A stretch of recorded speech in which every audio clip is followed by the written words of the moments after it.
There's an app thing? There's a thing with 19 Crimes where you can like go on their site or it's some, I don't know what the fuck. Someone showed it to me. It's really cool. And you like hover over the label and it starts talking to you. It's like an AR thing. And the person on the label tells you like the crime they committed and what happened to them. It's fucking cool.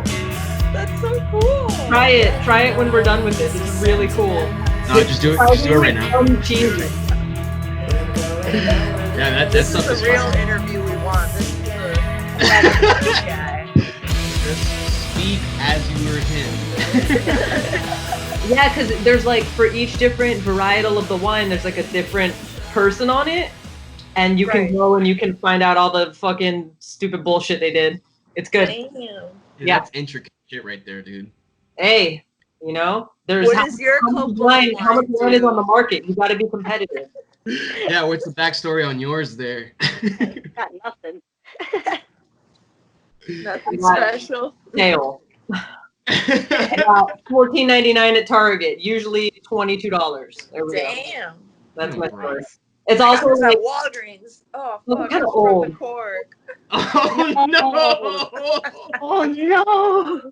It's okay. I still got more cork in here that I could finagle out. Oh, that's a party foul. Now you gotta chug that shit, dude. If I can get it open, yeah. So, how have you guys been, man? Like, this has been crazy, dude. Yeah.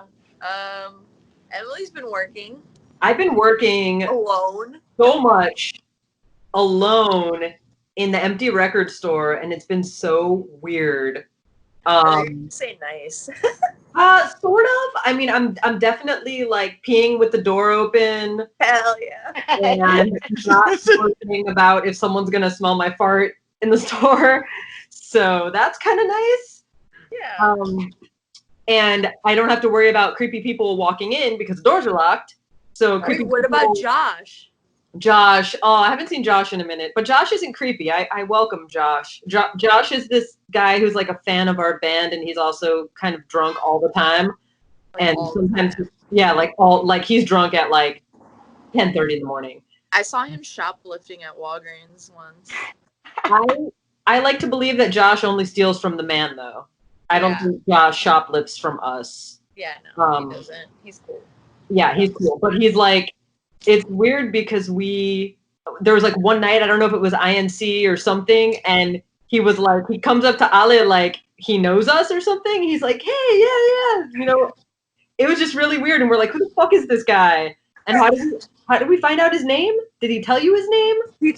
That's literally all he says. Hey, what's up? It's me, Josh. Always. But Every we're like, time I see him. we're like, who the fuck is Josh? And it has become this thing. So anytime we're somewhere and Josh shows up, we're like, everything is good. Josh is here. Josh is here, man. Anyway, so that's what it's been A model. like. No. I can't get it open. This is sad. I'm sad for you. Dude, just crack it on the floor, bro. Just Wow. crack it on the floor. Just get like a butter knife and pop it inside. A little cork didn't ever kill him. I'm not giving up quite yet. I think I might get it. It's just such a shitty cork. Like, come on, guys. Well, that's what you get. Maybe that was that guy's crime, making fucking Yeah. cork. This cork is a crime.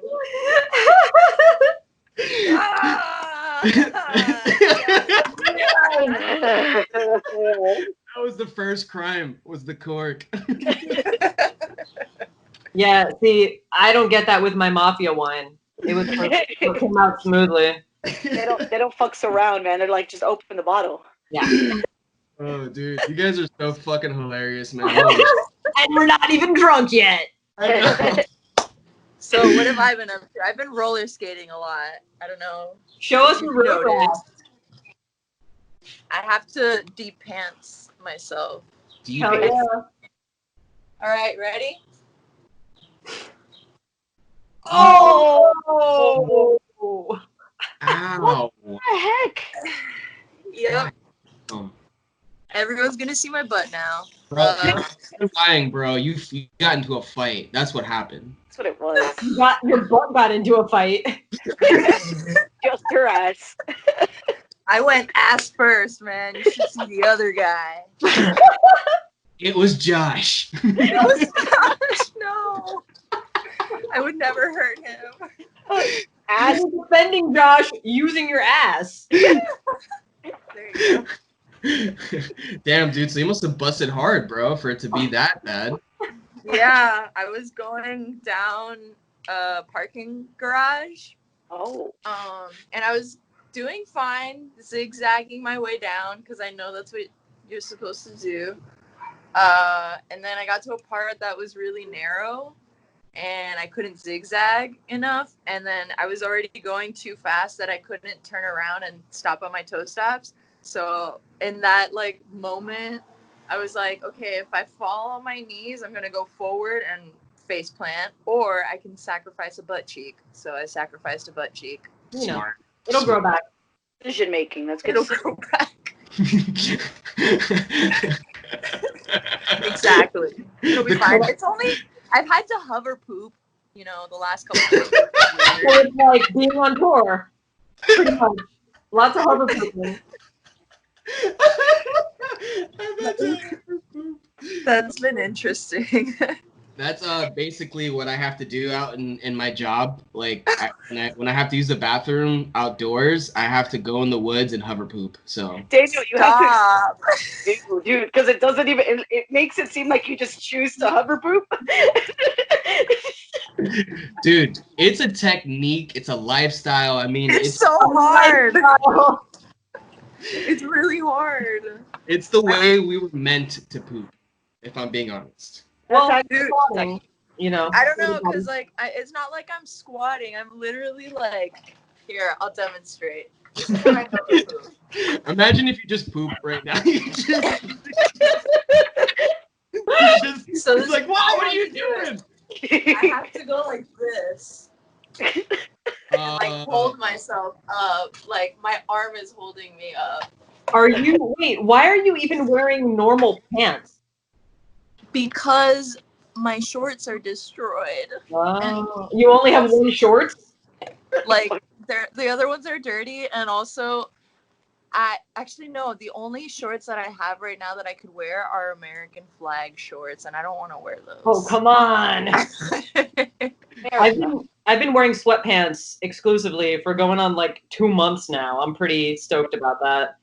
Yeah, my rash keeps getting stuck to my short or my pants, which hurts, but I'd rather that than like be prone to disgusting germs on the surface of my house because I live with 2 other boys and they don't clean. What happened to the third boy? He's like MIA now. Bronto. So Bronto from Mold is my other roommate, and he's just been living with Carlo from Mold since this all began. That's pretty cool. He literally didn't even move his things out. He's just like staying there. Is he still paying rent? Should we be talking about this on this podcast? Maybe Yeah, not. probably not. Let's talk about roommate politics. Probably not. Anyway, what have you guys been up to? Well, we're both working still, so That's awesome. Yeah, it's good. Like weirdly enough, I got furloughed on my job for 6 hours. Wow. Yeah, that's pretty cool. And so I'm the thing about my job is that it's considered essential. So I mean, really, I don't really interact with people like at all, to be honest, in my line of work. So is it the hover pooping that makes it an essential position? I think that is literally the line, right? thing. It's the only thing that makes it essential. Yeah, if there was no hover pooping involved, your job would not be essential. No. I don't know if you saw the list in the essential jobs. It was literally like the last one and said hover pooping, and I was like, I'm good. I should get hired again then. What's up? No, that's not actually, I mean, that's sort of a thing at our store, but I clean the bathroom a lot, so no hover pooping. Oh, okay. I thought you were gonna say that's a thing that happens often in your store is hover pooping. So. Oh God, no. Oh, it does, but not by the people who work there, by other people. That's a totally different podcast. I have bathroom stories for days about that. I had to come in on my day off once to fix a bathroom issue. Oh, damn, dude! I kind of want to hear that, but yeah, I guess we'll leave that for another time. You know. Well, I guess like So funny enough, like you guys have been over our house and you've stayed here and whatnot. And we never really got into. I don't think we ever really talked about like when you guys started playing and stuff. So when was that exactly? So actually, there's a phone recording of us talking about this at a diner, and like there was a lot of yelling about bacon going on. But let's see, when did, I don't know. I started writing these songs a really long time ago. Like I want to say 2015 or something. I don't know. I can't remember. I have the worst memory. The And dark then- ages. Huh? The dark ages. Yeah. This was like when I would just play by myself. And I actually would never play those songs out ever. I was like, fuck no. These songs are super personal. And then one day my friend John McHale came in to Sweat and asked if I'd be, because he had heard the songs. I showed it to him and he's like, would you be down to open for Shonen Knife? And I was like, yeah, I'd be down, but I need a band. I don't want to play by myself. And then Emily was like, hey. And then we were like, hey. We made a band. Was that your first band technically? No. I had my first band when I was 15. It was like not good music, but whatever. What are you 15. talking about? Everyone's first band when they're 15 is like the fucking best shit ever. And then I played in another band called Testakra, and then I played in another band called Wastelands. I mean, I played in several bands, but I can't, like, those are like the main ones. And then Emily started playing when she was 20, like, I mean, first band. you know, I did a lot of stuff in high school. I used to play guitar and play bass and do like whatever random shit, but I sucked at all that. And I kind of started playing drums earnestly, consistently when I was about 22. So I've been playing for a minute, but I sort of didn't really know how to play drums when I told bands that I knew how to play drums, and I kind of faked it. But you know, you can like fake it with a few beats. And it worked, and look at me now. I'm still faking it. It's great. Liar. All you gotta do is like make your face look like you're really into it, and no one's paying attention to anything else that's going on. So if you've ever seen me play, you know that my face is just making it look like. Although that video that these kids made for us that they put up today, these kids, I mean, well, I guess they're like 20 and I'm old, so they're kids. They managed to capture the They like got the cutest best like, faces of all of us. yeah. Like We were all like, I was like ready to cringe when he sent it yesterday, and I was just like, oh, this is amazing. I don't look like I'm shitting myself at any point. definitely no hover pooping going on in that. No video hover at all. pooping. And I was like, okay, so maybe I have reconciled the using a shitty face to look like I know what I'm doing, and now I can have a slightly less shitty face and maybe I know what I'm doing. So that was a really long answer. Go Win. You know what's interesting about that is so from like my perspective, or maybe I'm assuming like most people's perspective. So they see you guys play, and I would assume, or like when I saw you guys, I was like, you know, this is like a pro band. You know what I mean? So like the fact that you would be so humble about that is just so interesting to me. It's crazy, you know. We're pro in the sense that we show up on time and our merch is inventoried. But other parts. Yeah, when it comes to music, we're all really, really laid back with it. I wish I was one of those people who was more like, you know, this part could really use this, and maybe you should do this instead or whatever. But I'm not. Like, I kind of like everyone to bring their own vibe and personality to songs. I feel like the songs kind of grow and change as we play them live, though. which is why, at least for me, that's how I keep it interesting, because now there's some songs that we've been playing for more than 3 years, like every show. So I at least try and switch it up or add or subtract from it to keep it interesting for me. So it's not even like, about being pro or about having a part, but just kind of like living in the songs for a while and figuring out how to keep them interesting, because the timeline of being in a band is so skewed compared to the timeline of the people experiencing your music. So it's like, we're so fucking sick of some of these songs, but it would be shitty for us to stop playing them. And it's not like we're like churning out new shit every 5 seconds to be like, all right, here's more new and more new. And even with that, like a lot of people don't want to hear more new shit that they can't reference back to in an album or a recording and be like, okay, this is that song I love.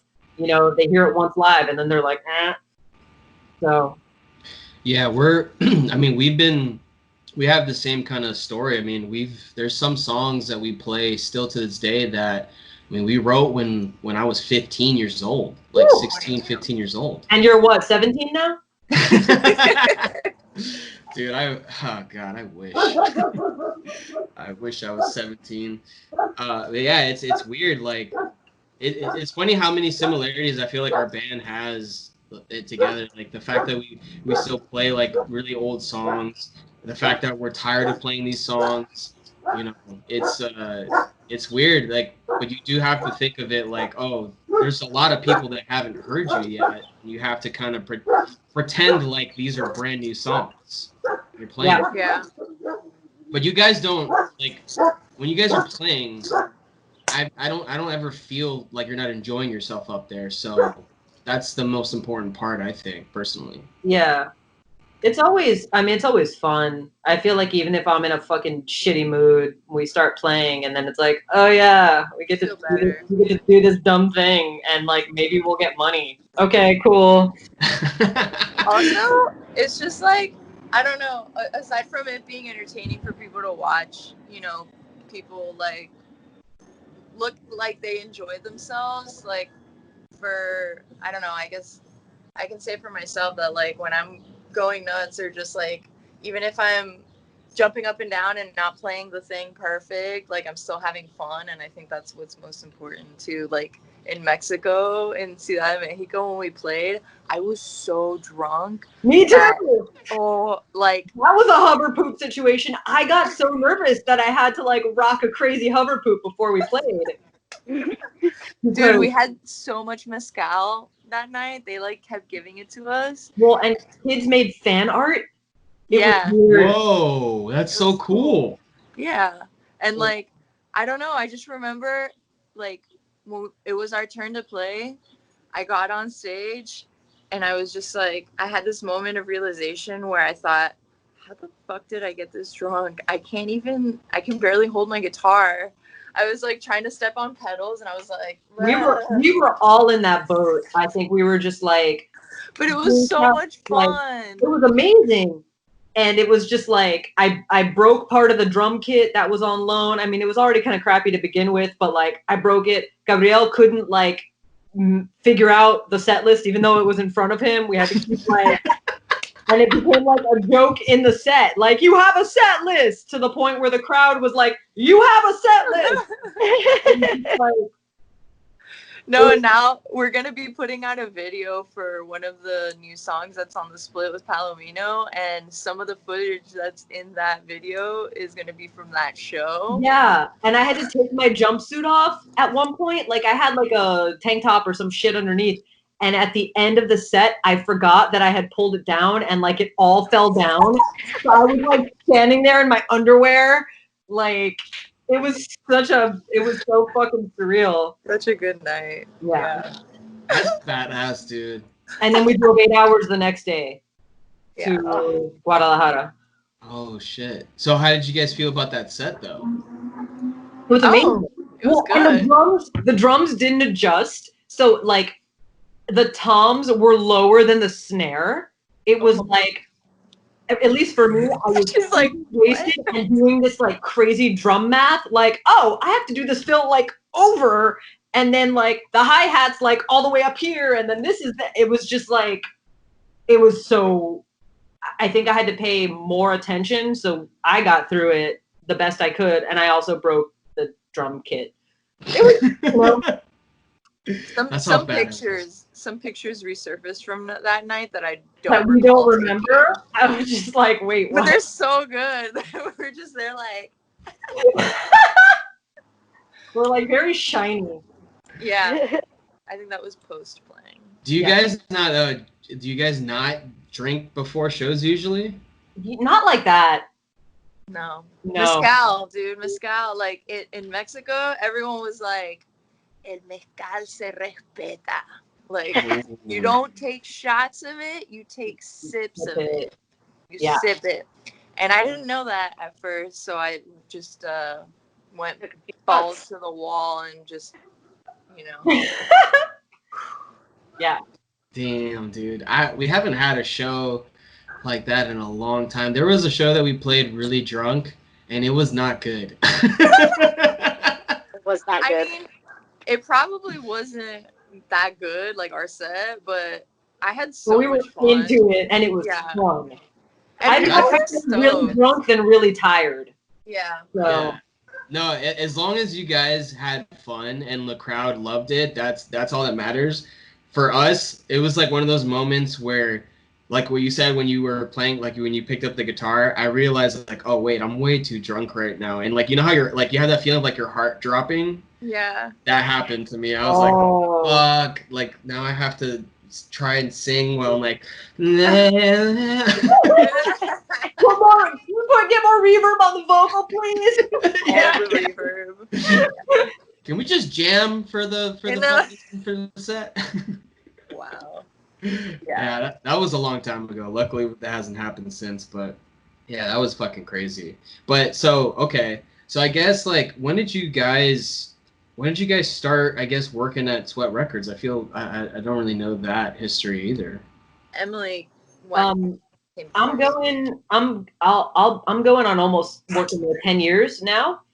And I'm 17, so I started working there when I was 7 years old. And so me and Lolo, who's the co-founder and co-owner, because now I'm a co-owner. She and I have been friends since we were both like legit 16, 17, so like legit 17, so a really long time. And I was living in Oregon for a while, and I had to move back to Miami to help take care of my dad. That's a whole different story. And you know, she and I had stayed in touch over the years, and I told her like, hey, I'm moving back to Miami, and she's like, you want to work at a record store? And I was at the point, I was kind of like, I had been working for FedEx. And I was moving up in the ranks, and I was like, well, I can move back to Miami and like be upper management at FedEx, or I can work at a record store. I chose the record store. And here we are. I mean, that's speeding up, but I've worn a lot of different hats at the record store. And you know, my specialty is my kind of Rain Man music brain. So I've been you know, music buyer there for a while. I'm responsible for most of what ends up in the store. And I'm also just really good with inventory and spreadsheets and numbers and bullshit, especially bullshit. So I've done a lot. I also clean the toilets. True story. So yeah, and now it's kind of crazy because as of last year, so 2019, I'm also the co-owner of the store. And it's like, yay, we're all these exciting things are going to be happening for us in 2020. We got another Night Arts Challenge grant. We have all these plans. Holy fucking shit, we have the biggest staff we've ever had. This is amazing. And then here we are, and I'm now the only regular employee there, running a web store and peeing with the door open and hoping that Josh will walk by, but Josh hasn't walked by. So, so that's that. For me, at least. I think I've been there maybe like a little over 6 years, like 6.5 years, and just a regular old record store clerk with the title of assistant manager, but that only means that I have to clean the bathroom when Emily's not there. Well, that and I get to call you ass man. Ass man, yeah. I mean, that's the perk. So, like, talk to the ass man about that. That's pretty cool, man. That's dope that you guys are in a band together and then also work there together. Like that must be fun, you know. I mean, I'm sure there's obviously times that are not fun, but generally speaking, it's mainly fun. I think you can sort of like work with someone and do it. Like you can have like two. You can't have three. Like you can work with someone and have a creative project with someone, or you can live with someone and work with someone and whatever. But once you add that third layer, then you want to kill each other.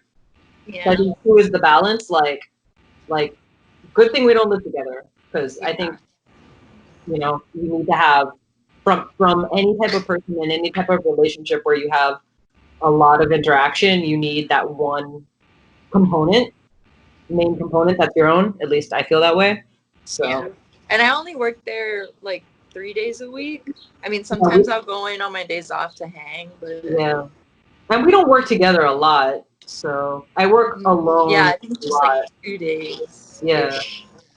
And then it's funny sometimes. Like I think about the dynamic between both, like the working relationship and the band relationship, because at work, Emily's my boss, and then in band, it's like we're doing this like collaboration thing together, and it's like I don't know. Yeah, but I'm not like a boss. And I think like for better or worse, you know, like I probably screw myself over a lot by not being able to be this like authoritative figure. But record stores are weird in general. And then also the thing with record stores is like inevitably, I feel like if you're already not friends with someone who works there, you're going to end up being friends with them because, you know, music nerds, it's just a thing. So it's really hard to be like, you know, I'm friends with someone, I consider them a friend who I would be, you know, friendly with outside of work, and then I have to like tell them what to do. It's super fucking weird. So yeah, that would be weird to have to tell Daniel what to do at like a job thing. Yeah, that would be weird. Yeah. Like sometimes, I mean, Gabriel, I have the three things with. I sometimes work with him, I live with him, and I play in a band with him. And like he's started working at Sweat like a little bit later, and I sometimes have to like tell him what to do, and it's weird because like sometimes at home I have to tell him what to do. Well, that's because he's actually 17 years old. So he needs that guidance in his young life. Oh no, what happened? Oh, just a dream. Oh, there we go. Yeah, no, that would be weird. I mean, I don't know. I feel like you have that hat on before? No, did Ellie have that hat on before? Or did that just come on? Oh, okay. See, okay. She just did a magic trick. That's why the call dropped. She wanted to do a little David Blaine. What's that stare he does? Yeah. Mind freak. Sorry. No, that's Chris Angel. Anyway, continue. Excuse me, Chris Angel. Get your shit straight, okay? No, that would be fucking. I don't know. I wonder how that would go, because like in the band, to pull the curtain back a little bit, like I'm more of the. I don't want to say it's not boss, but I definitely ask Ellie to do stuff a lot in the band. You know, like hey, can you do that? Like, can you do this? And I don't know. It's not weird, right, Ellie? That's not weird. Is it weird for you? No. She's just like, yes. But then like. It's totally weird. It's the worst thing ever. So then, like, at home, let's say, would you say that the tables turn? Yeah. Kind of, yeah. Yeah. I'm not super clean, so yeah. Y'all's place is always pretty clean when we go there. Because they know we're coming. No, because I feel like there's been a time where they didn't know we were coming and it was so fucking clean. That's true. Yeah, when you guys slept on that huge sofa in our living room. You're like, we got this new sofa. We think it's too big. It like literally covered the whole fucking living room, dude. You guys walk in, it's definitely too big. I thought it was perfect. It's good if you want to have a place for people to pass out or crash without having to set up extra shit. Like, Yeah. definitely. Yeah, and like the fact that we've been doing the jam thingy or whatever, like in the living room, yeah, it definitely wouldn't have worked. It would have. I mean, I don't even know how we would have done that. It would have been insane. But Oh, yeah. but yeah, Alright. yeah, it is. Yeah, she's definitely the. If it was me, I would probably try and clean if someone was coming over. But generally speaking, I don't know. I don't know. I don't know if it's a dude thing It's or a dude thing. is it a dude thing? Yeah, 100% a dude absolutely. thing. 100%. And it's not even, and I can say this because I'm a gay, it's not even a straight dude thing. It's a dude thing. Huh. Because Yeah. some of my like best gay dude friends are filthy. Really? Okay. So it has nothing to do with being more feminine or being more masculine. It's just literally a gender thing. I mean, that's watering it down, but I feel like I've lived with a lot of different types of people and people who identify differently and whatever, but I feel like most of the people who have either been, biologically male or identify male or whatever have been the fucking messiest, with the exception of one person. And I can vouch for that person because I grew up with him and I know his mom was super clean, like super fucking clean. So I think he like got that from his mom. But pretty much every other dude I lived with has been no. Dang. Yeah, my brother is pretty clean. My oldest brother. My other brother has 5 kids, so I don't think he stands a chance. You know what I mean? My brother's pretty clean. He's also very like simple though. Yeah, it's easy to be clean when grew you up have in a love. booter house, so he's like, fuck stuff, I don't want it. It's true. He tells us that anytime he gets a greeting card in the mail, he'll read it and throw it away immediately. Yeah. Which is funny because now he's a greeting card company. So that's hilarious. Ali is no, that's for real. He hates greeting cards, so he started a greeting card company. Is Gabriel is he a dirty dude or? Yes. Just to keep the answer short, yes.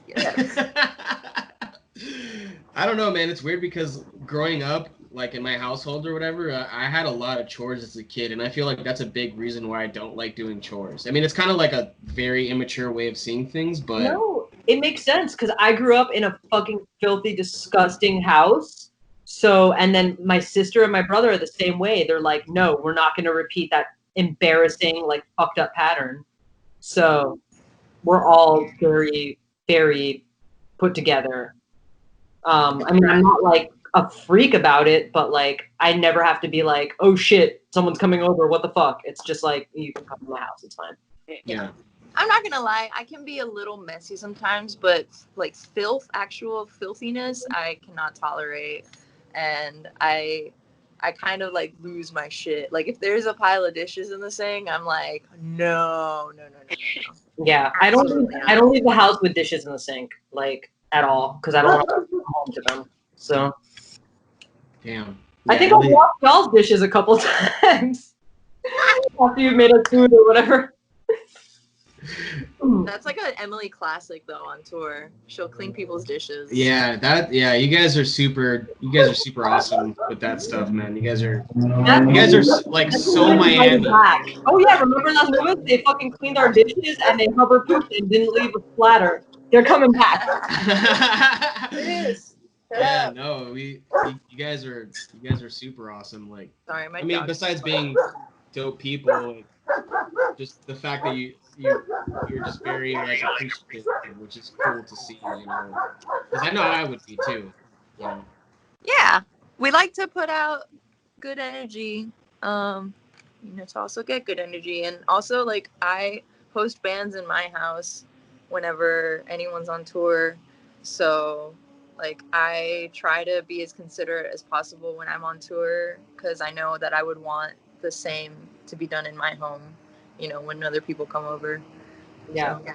And sometimes you hear these horror stories of like, oh, we had so-and-so stay with us while they were on tour and they did this or that or whatever. And it's just like, it's so hard already just to tour all things held constant. But like finding a place to stay that's safe and that's not disgusting, and you're not gonna fucking leave with bed bugs or scabies or whatever the fuck, or sleep. I don't know. So Yeah. you would think that you would want to make sure that these friendships and these relationships you make that you can foster over time to help you do the thing you're doing and vice versa. You would want to keep them good. You know, you don't want to come into someone's house and, you know, literally or figuratively shit all over it and then expect that you're gonna have a place to stay next time, you know? Right. Yeah. Definitely. Yeah. Well, and then also, like, I'm sure you guys have stayed at people's houses that are just like really scary and gross and stuff like that. Yeah.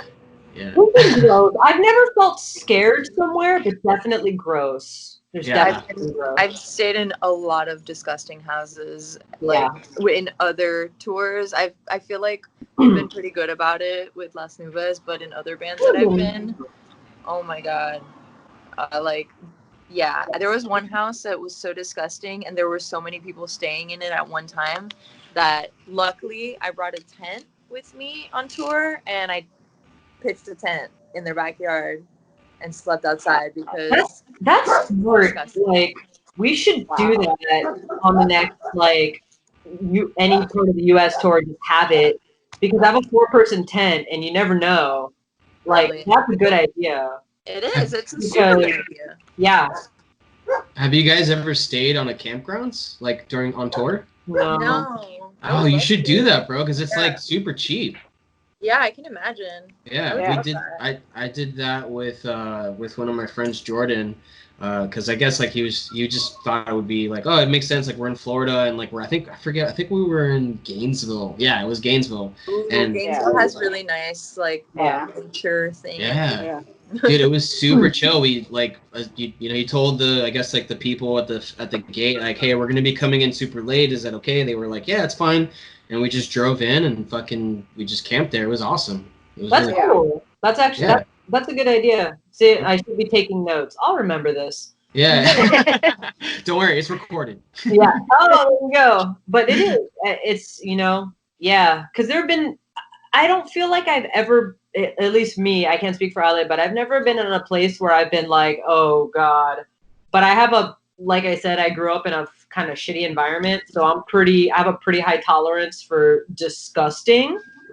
For me, it's more like the fear of pretty much bed bugs. I think that's the thing I'm the most scared of in life is bed bugs. Yeah. So That'd be pretty bad. Yeah. Catching that from someone else's house. Like, what the heck? Yeah. So. Yeah, and I know this is like this is weird, but it's kind of like what we kind of encountered when we invited you guys to come stay here, but also like the fact that you guys are females too, and like getting offered a house to stay when it's someone that you don't really know, and it's also a guy, like that's gotta be weird, you know what I mean? We definitely questioned it at first. Yeah, because it was so. But like for me, when you hit us up, it was more like, okay, you seemed like friendly and not creepy, but it was still like, okay, sometimes really friendly is creepy. So we definitely poked around and like, I looked at your Facebook profile, I looked at this, and then it's like, oh, you live with your partner who is female and who's also in the band. Okay, not creepy. But like we sussed that out beforehand. Yeah, that's smart because obviously like I know going into that, like if it is like an all-female band or even just like females in general in a band, like I know that could be fucking strange. I know like I don't know, Ellie probably doesn't care, but if it were me, I'd probably be like, actually I'd do that now. I would do that now, to be honest. Like even if it was another dude, I'd be like, all right, let me make sure this is okay. You never know. Not only like, I mean, gender and gender identity notwithstanding, there's also like, I don't know, when someone hits you up, it's like, okay, they approached us. All right, we don't know them, and it could have nothing to do with gender, but there could be like, Pam! She's not. She's like, what's happening? No, she hates the fact that she got picked up right now. But there could be like politics that you're not cool with, and then you're like in someone's space where you're just like, oh no, like this is not my vibe, and now I have to be here and I have to fucking keep my mouth shut and not make this awkward, you know? So it's just sort of like, to an extent, you know, you need to vet where you're staying, and you know, sometimes it's just like, all right, let's suck it up and pay for an Airbnb or camp or whatever, because nothing's panning out and the one prospect we had is low-key Republican. Okay. So well, hopefully they'd be a nice Republican. yeah, you know, but I don't know. Like, I get paranoid about shit like that, like affiliations and this and that. You know, it's like, oh, here's some like weird Republican guy posting our videos and whatever, and then people are gonna be like, oh, is Las Nubes like low key Republican? Because like they have a huge like I mean, when I say Republican, I mean Nazi. I'm just kidding. You know what I mean, though. Like, the internet is so convoluted. People make assumptions. Things can get wacky, so you really, you know, you need to, when you're like, not like a public figure, whoa, that's a lot of light, in the traditional sense, but you know, you're putting yourself out there, you're making art, you're trying to engage people, you don't want them to get the wrong message. And another band or another artist or people could give that wrong idea. So that's actually a really interesting thought there too, because you know, on the trajectory that you guys are going, I mean, there's no way that you won't have people that are fans of you guys that are people that you wouldn't be friends with, for example. Like that's gonna happen. Yeah. You know, once you guys hit that number of, I don't know, whatever the fucking number of fans it is, to where you have fucking weird people liking you, but that's gonna be it'll be a weird. There's already weird people. Oh, yeah. There's already weird people. Yeah. But like carrying this like it's a business, it is what it is, right? Like I feel like you know, when you have lyrics, when you look the way that you look and things like that, I feel like these people with these type of views are automatically not going to listen to you, or not going to go on your Facebook page. Maybe. I you know, I agree with that to an extent, but I feel like sometimes there are people who like just don't even know what they're about, and there can be about like some really extreme things, but then also be like, yeah, chick rock, you know? Yeah. So I don't know, like yes and no to that. And again, I'm always thinking in these like extreme situations and in absolutes, but that's because those things are possible. So you know, and we definitely have encountered, I don't want to say like obsessive in a scary way, but there's definitely people who like have had instances of like commenting on everything we post, and it's like really like, you know, a little much or off base or weird, or they don't get what we're about, but they just like chick rock, you know? So and I feel like, yeah, as you kind of grow and, you know, encounter more people and play more and get out there more, that's just gonna, that weirdness factor will just grow. It is what it is. And then you also polarize people. Like we played a Planned Parenthood fundraiser, you know? Oh shit. That's something we believe in very strongly. But, you know, maybe there's some people who listened to us and didn't realize that we had like politics in anything, because our lyrics aren't really political except for like maybe Demonize or whatever, which is still kind of poetic. So you don't get it unless you know what the song's about. But still, like, I feel like you can align yourself with certain things and then polarize people. We're involved in rock camp, so a lot of people, for some reason, are against. Yeah, there's a lot of people who have problems with girls' rock camps for various reasons, and we're heavily aligned with that movement. So, why would they be against that? Because one of the things that's not, I mean, it's put out there. You know, almost all girls' rock camps have certain political alignments, but that's not like at the forefront, even though it'll be in mission statements and it'll just be in the language that they use. But there are a lot of folks who think that like the point of a girls' rock camp or a rock camp is like, you're teaching my kid how to sing. You're like Taylor Swift. Like, how dare you tell her that she's gonna get her period one day? Like, you know, as being part of Miami Girls Rock Camp, like we've definitely been threatened with legal action. I mean, verbally, you know, it's not like anyone formally like came at us with something, but like, you know, even though all the information is there for them to read and understand before they sign their kids up, they're shocked and appalled at us doing the exact things we said we were going to do at Rock Camp. So, you know, that's really that. Yeah, that's crazy to me. That, I mean, like literally, all I can think is like, oh, it's a music camp for girls. Like that's the only like. Yeah, well, but you know, that's But true. it's more than that. But it's That's a lot the more thing. than that. There's It's a lot. like There is we teach them socio-political. like how to feel empowered Yeah. and like show them how to like channel that through music and teach them about like feminism, and social justice. But this is all in the mission statement. This is all in the literature, if you will. But some parents and some people choose not to read that, or just like don't pay attention to it, and then they sign their kids up and they get pissed. Or we've had people who have donated thinking it's just like chick rock, and then they're like, wait, I didn't know you were teaching them about society. So it's a thing. yeah. You know, We actually got we had a really awesome opportunity come up for us to play on a TV show. Mhm. And they found out that we were affiliated with Rock Camp, and they like decided not to have us. So let's say I don't, but I'm saying let's say I disagreed. Yeah, hypothetically disagreed with your thing. Why is it? Whoa. whoa, was that like some hover poop runoff?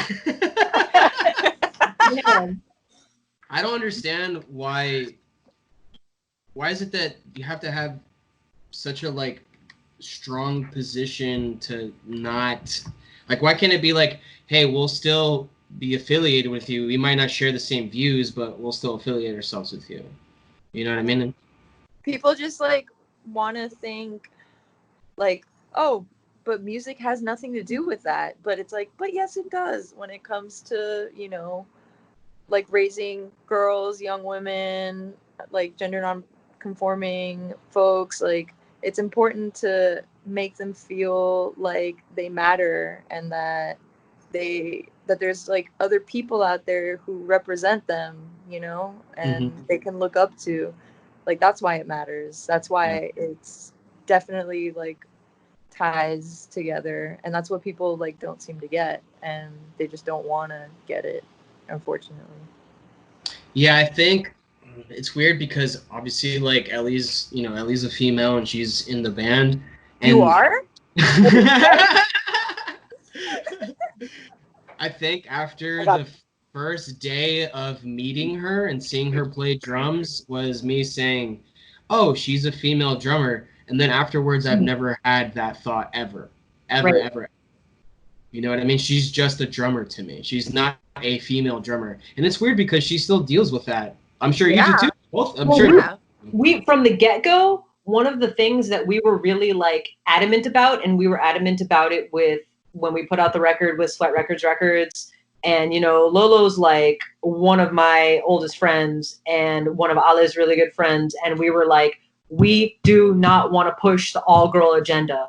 Like, we don't want to push the female, like, we don't want any of that. We don't want gendered language in our bio. We don't want gendered language on the album. We don't want any of that, because not only are like most of the songs and the lyrics that Ale writes are not like from a gendered perspective, or are not intended to be taken that way. And we also don't want to be this whole like chick rock. Yeah, we don't want to be a novelty band. And the thing that's interesting is that despite our efforts to leave most things non-gendered, people just do it anyway. Yeah. Put it on us, which is also kind of fucked up, because that's assuming that everyone in our band identifies as female, which, you know, the female people happen to, but they don't know that because we haven't affirmed that. So people are just like throwing chick rock on us, not knowing who we are entirely, and that kind of sucks. Yeah, I don't know. Like Ellie, like you've brought this up to me. I mean, you have a pretty good point on that whole thing. If you don't mind talking about it, What, like being told, "Oh, you're good for a girl"? that kind of thing. Yeah. I've literally been told that so many Me too. times. Oh I've yeah, had it. Yeah. yeah, me too. Oh man, I really didn't think you were gonna be that good, and I'm like, okay, and then just walk away from the conversation. But it sucks because like sometimes they come up to you and they're like really excited and they're actually trying to be nice. Yeah. Not Yeah. realizing that telling me you're good for a girl is kind of insulting, you know. Backhanded, yeah. You know, it's kind of backhanded, and those people are a little bit easier to deal with, right? You're just a little ignorant, and you know, Yeah. maybe you'll get it eventually, or maybe you won't. But you know, I don't. It's you know, we've been told before, like, why don't you guys push more the fact that you have a chick drummer? And it's like it's the complete opposite of what the heck we're about. What I care about, like, Yeah. it doesn't make sense, and that's kind of like, okay, well, so hey, just use me because I'm a chick, just use that, and then you know, make money off of it or whatever, get more views. And for what it's worth, it's never about the drummer anyway. So it doesn't matter who the fuck is drumming for you. No one gives a shit. So, Like, I've seen terrible dude drummers, I've seen terrible chick drummers. It is what it is. You know what I mean? Like, good or not, and that's it. That should be it. You know. Yeah. Yeah. People get really caught up on that. The novelty, yeah.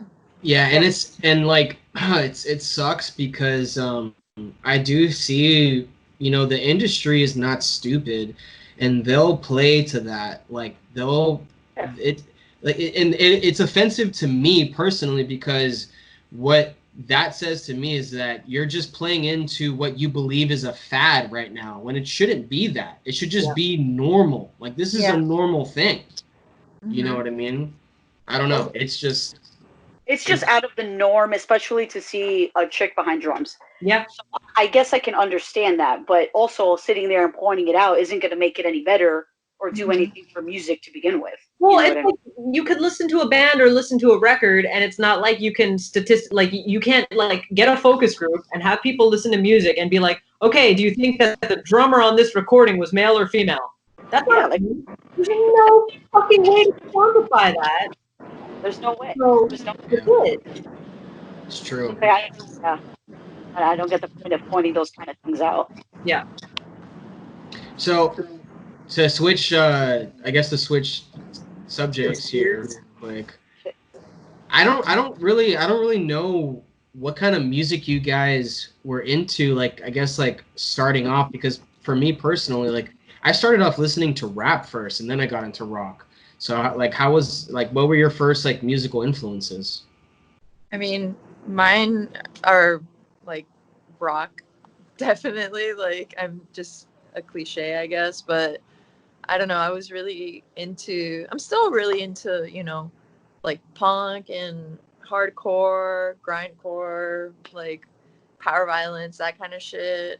Once I started after my first band, like once I started getting involved in the scene more, I was like really involved in that.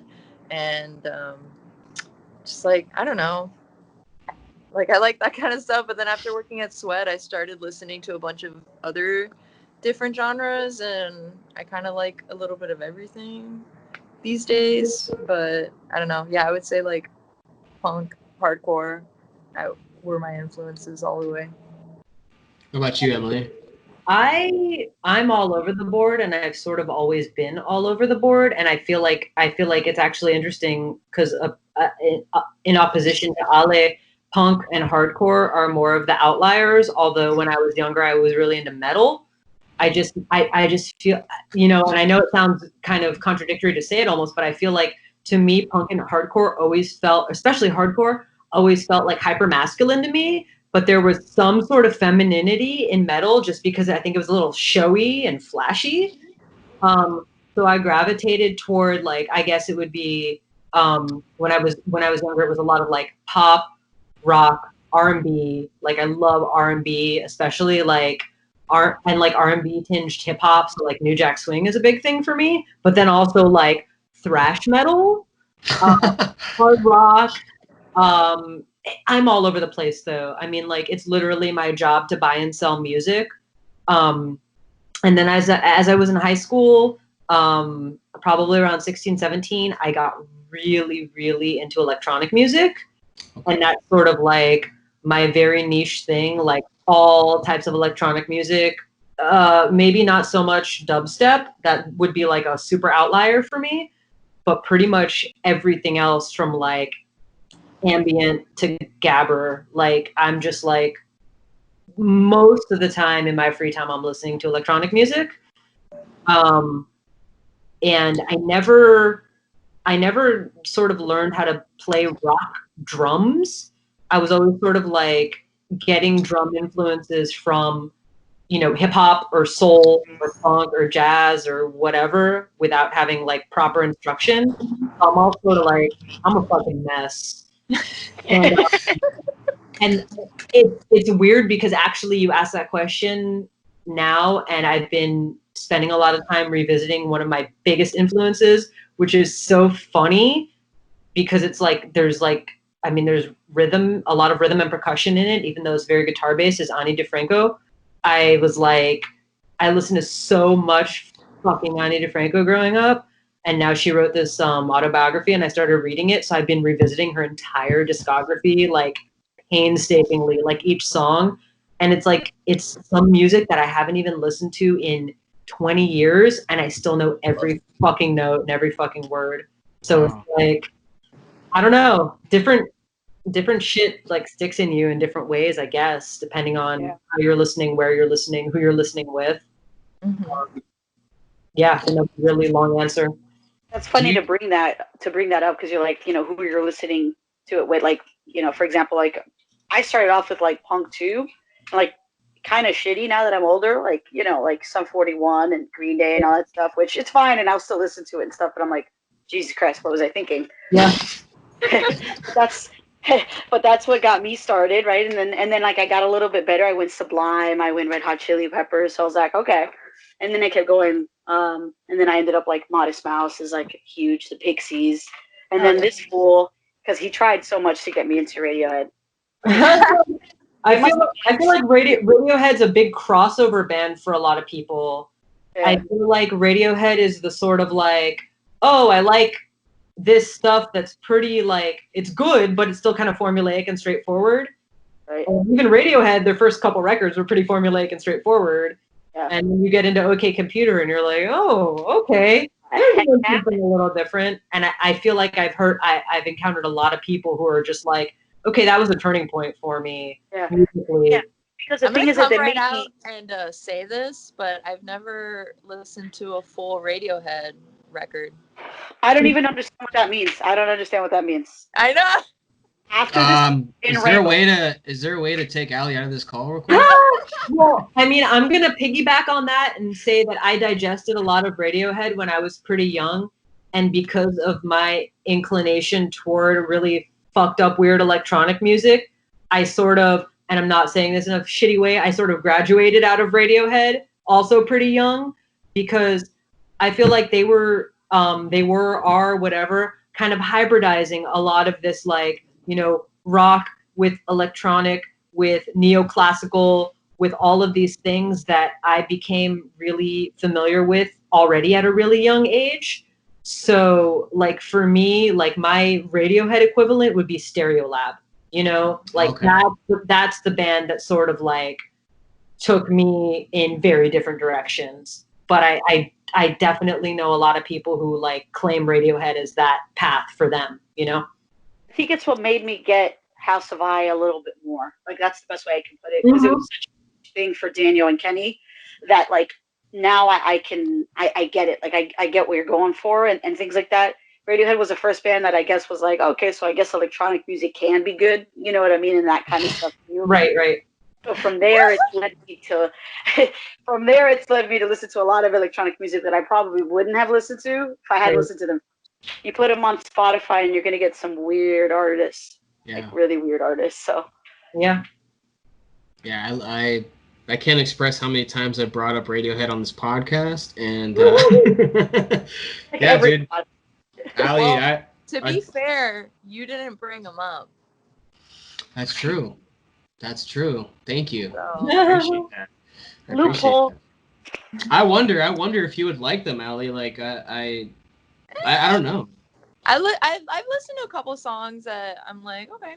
I think But it's not something I'd like go out of my way to just like, you know, spend time with. I feel like that ship has sailed for me. Yeah. You know. Well, Steph, who plays with us sometimes, who has played with us when we've stayed with y'all, who she calls y'all the onion ring people because she remembers the onion rings that you made at like 2 in the morning. God.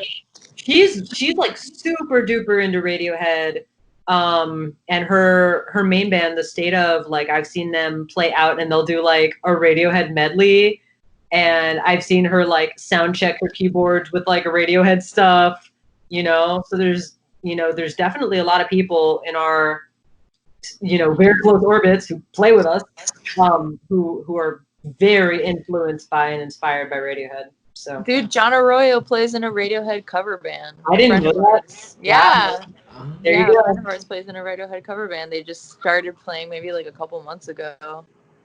That's pretty sick. Well, that's when you know your band has arrived, when you have cover bands of your band. Radiohead. Yeah. There you go.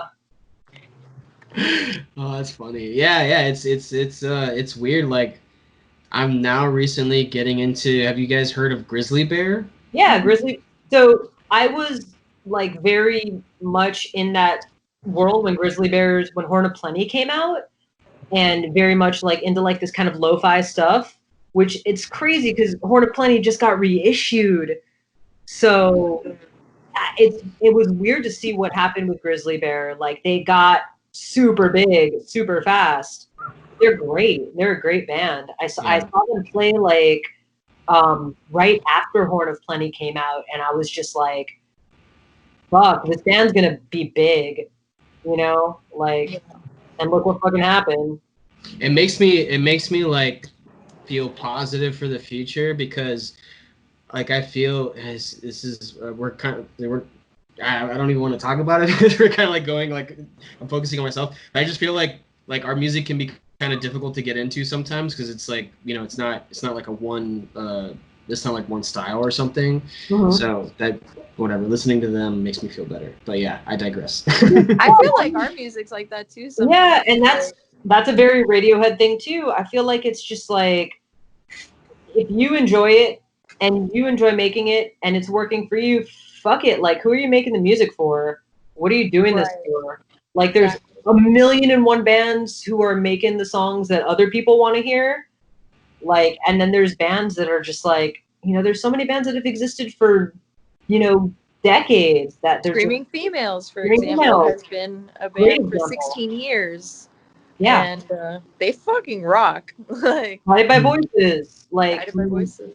Magnetic Field. There's so many bands that are just like always good, but they can be like, okay, hey, we're gonna challenge ourselves and we're gonna make an entire album of songs with the titles that begin with I, and this, you know, like, and they're all gonna be in like 7, you know, like, okay, cool. It's just like, fuck it. Like, that's cool. Yeah. If you feel challenged, that's great. Like, if other people happen to like it too, even better, you know? Yeah.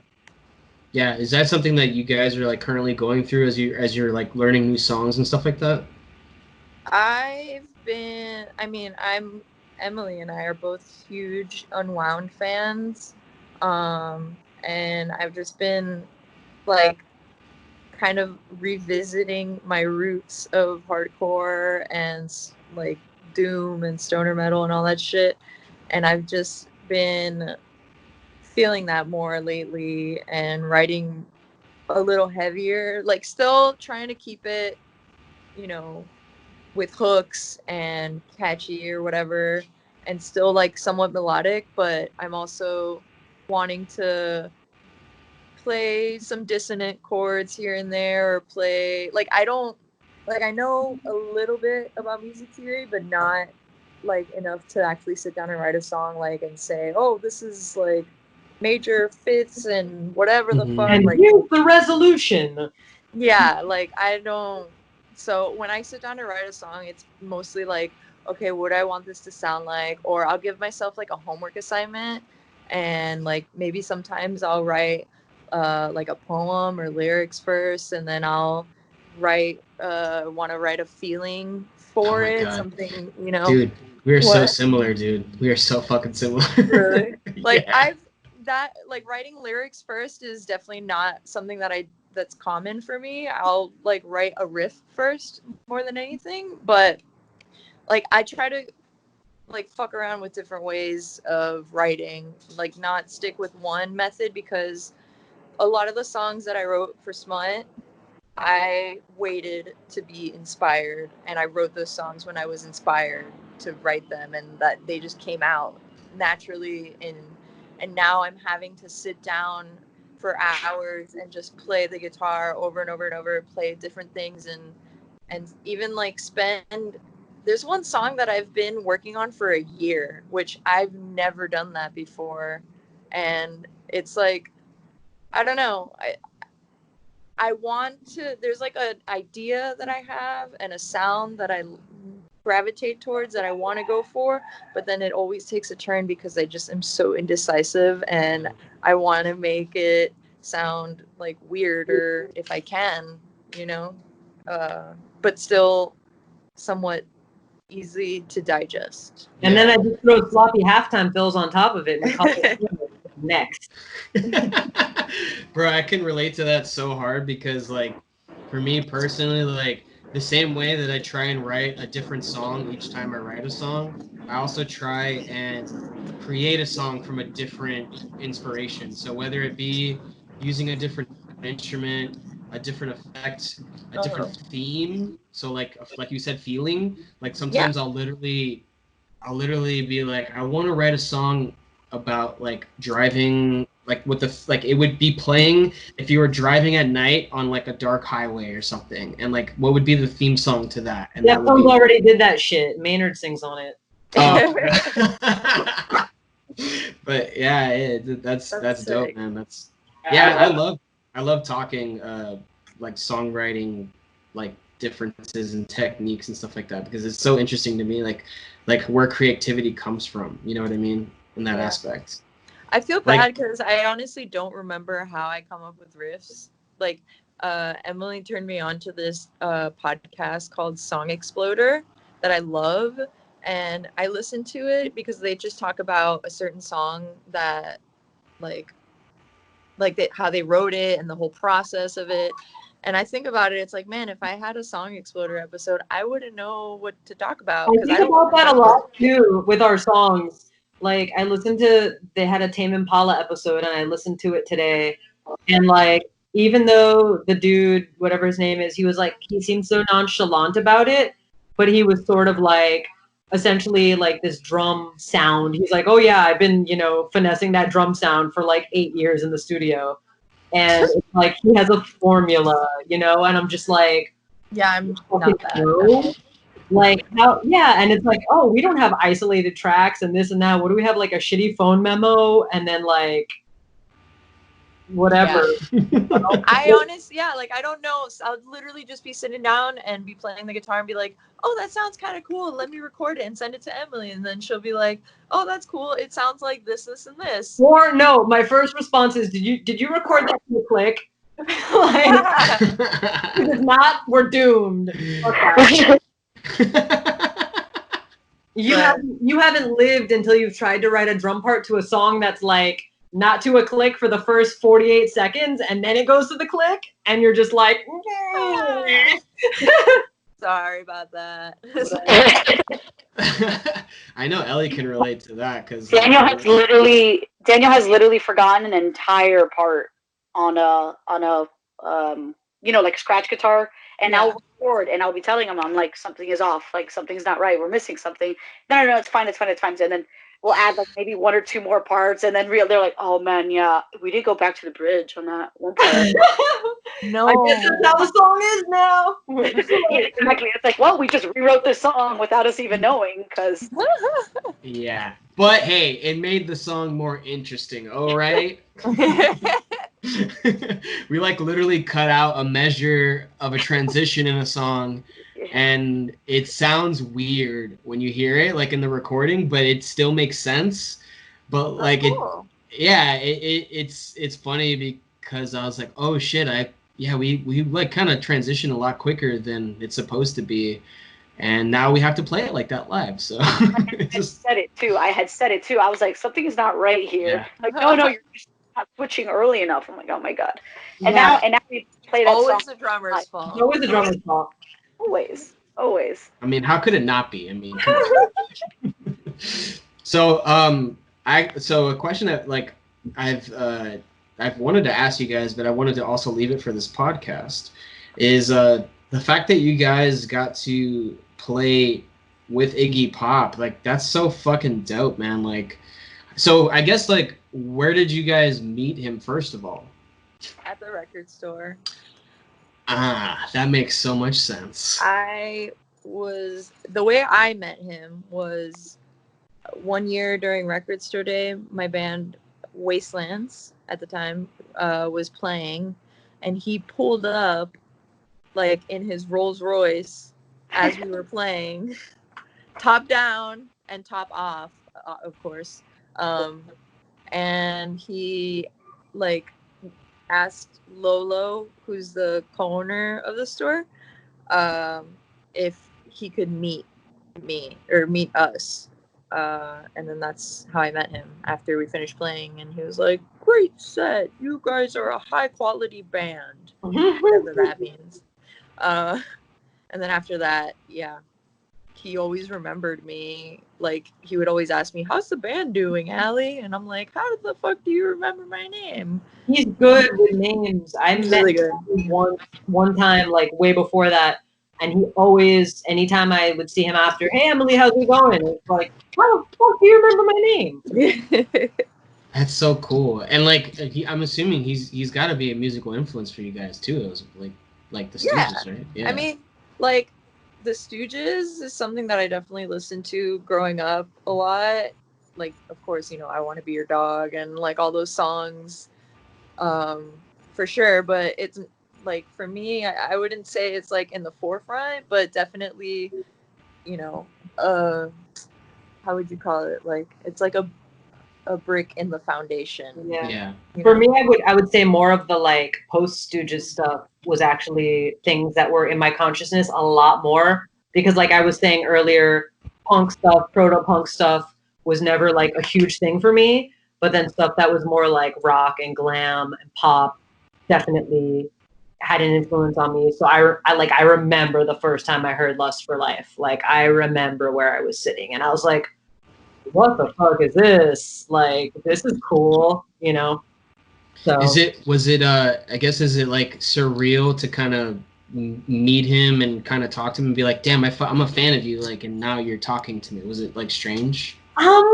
it wasn't as strange as I thought it would be when I imagined it in my head. Because for me, the first time I met him, he came into Sweat and he ordered an espresso, and he asked me if we had, well, he didn't ask for the new Cat Power. He's like, "Hey, do you have Sean's new record?" And I was like Cat Power? He's like, "Yeah, I really want to check that out." So that was like my encounter with him. You know? That's cool. You know? I was definitely like nervous at first. I was like shitting myself because I was like, "Fucking Iggy Pop wants to meet me," and then like after I got to know him, I was like, "Oh, he's like, you know, he's chill. He's like, Yeah.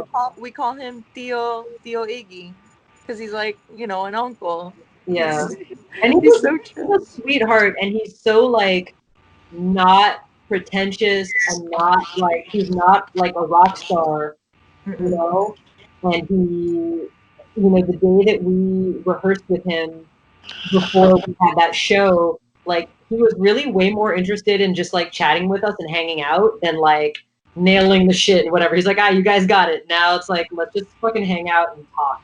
And Yeah. he was like, we had scheduled like a 6-hour band practice, and I think rehearsed for maybe 2 hours, and then the rest of the time we were just shooting. It wasn't even 2 hours with him though. Like, we ran it just us with his sound guy, like singing the parts.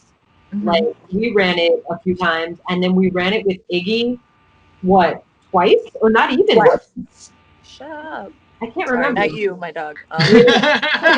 But like, he didn't even want to finish the set. He's like, "You got it." And his manager was like, "No, play the last song. Like, make sure Yeah. You know what's up, you know? And he's like, it's cool, just follow me, just follow my lead tomorrow. And we were like, okay, Yeah. cool, let's do that.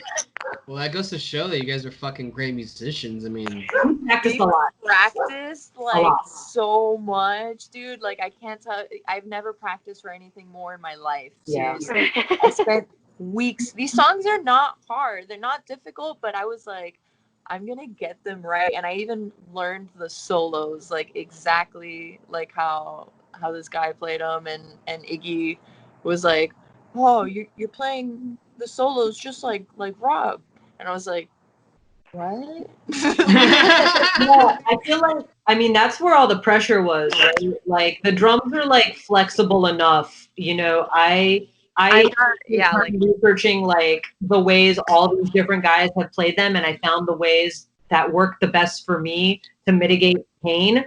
Hashtag 16th notes on my fucking kick drum, Jesus Christ. And just other stuff. But like with guitar, it's like you have I'm not tone. the fucking shred master. Yeah, like you're like, up front, you have this tone, you're playing these iconic like leads and all that shit, and it's just like no one's paying attention to the drummer, no one can give a fuck about the bass player or the fucking person on keys. So it's like the pressure like right there, like I can't even imagine. I know how I felt, and I felt like I was gonna puke the whole time.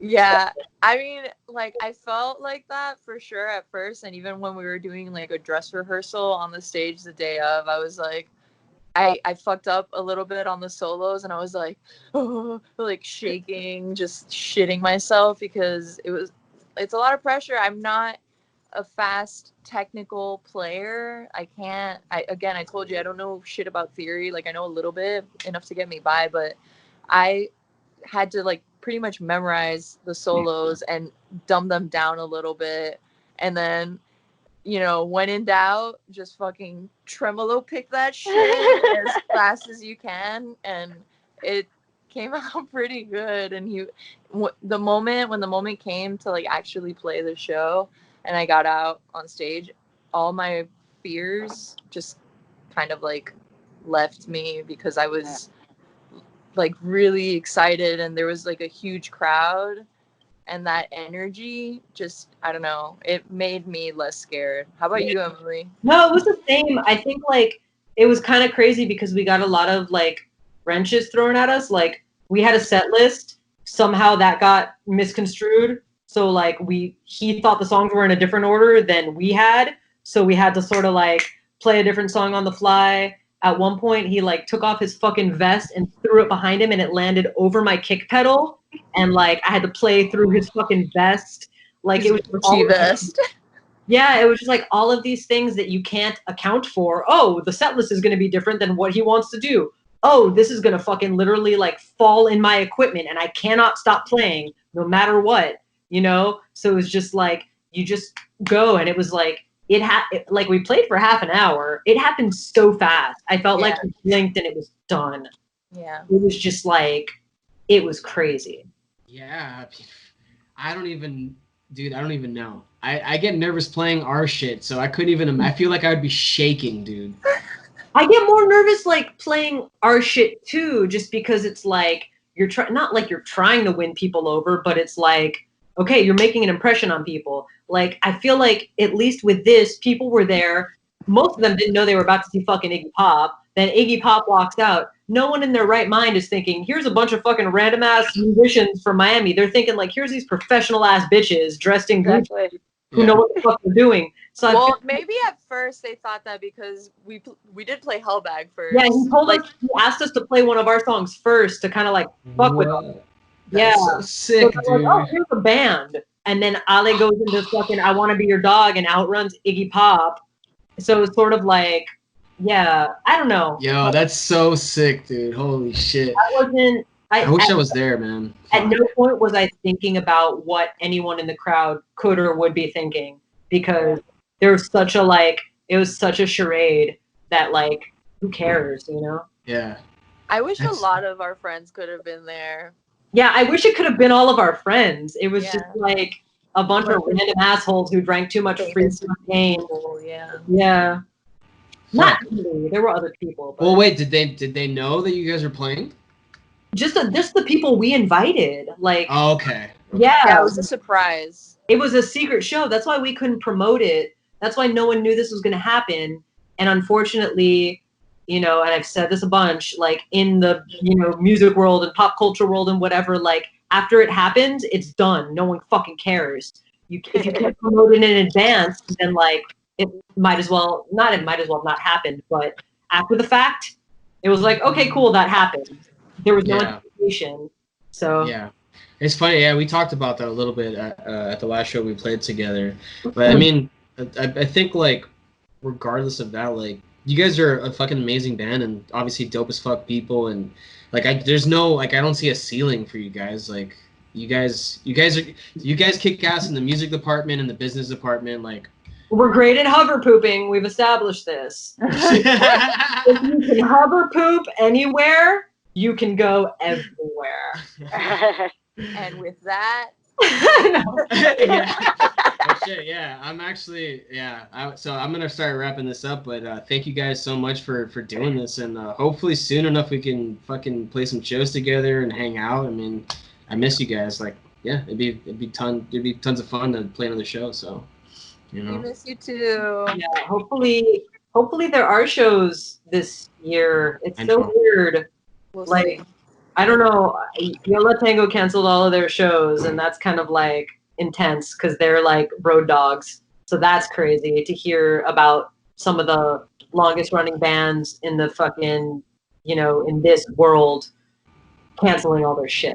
It freaks me out, but. Yeah, Speaking of, did my Yola Tango record come in yet? I'm talking to you about that later. But I guess before we go, what would you guys like to plug? We have a video for Tanariar coming out soon. I don't have a set date just yet, but I know it's fun though. And it was filmed in Mexico City, which is really special and really cool. And it has live footage of a bunch of different kids skating, all types of skating. throughout the city, yeah, bike and skateboard and whatever. And then us playing that show where we were super fucking crazy drunk. And our friend Cash did some animation for it too. He designed a shirt for us, the long sleeve one that we have that has like lyrics on it. I love that one, dude. He did an animation for the video, and it looks really dope. And also this Friday, well, I don't know when this is coming out, but this Friday, we're gonna put out a new piece of merch as part of like the Bandcamp waiving the revenue fees, just so people can, you know, help us out any way they can. Not a shirt, because we have a lot of shirts. Not a shirt. And we're hoping, we'll see, but maybe playing in Spain in November. But we do have sick. And we have a live stream on May 27th with Doc Martens, Mexico. Nice. Yeah. Fuck yeah, dude. And also your album on all streaming platforms. Yeah, yes. The album, the EP, we just well, not we, but a live video of us recording the song for the Gator Ramen Comp just came out today, which is really cool. And that song only appears on that compilation, so that's streaming everywhere. Yeah. I think that's it. I think that's it. Yeah.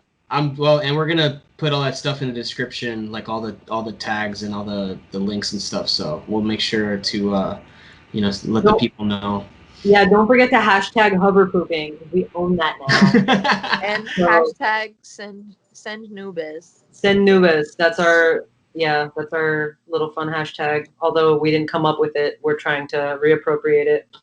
Nice. Fuck yeah. But yeah, thank you for doing this, and hopefully we talk soon or see each other soon, whatever it may be, and stay safe, guys. Stay fucking safe out there. But yeah. Peace. Bye. Bye.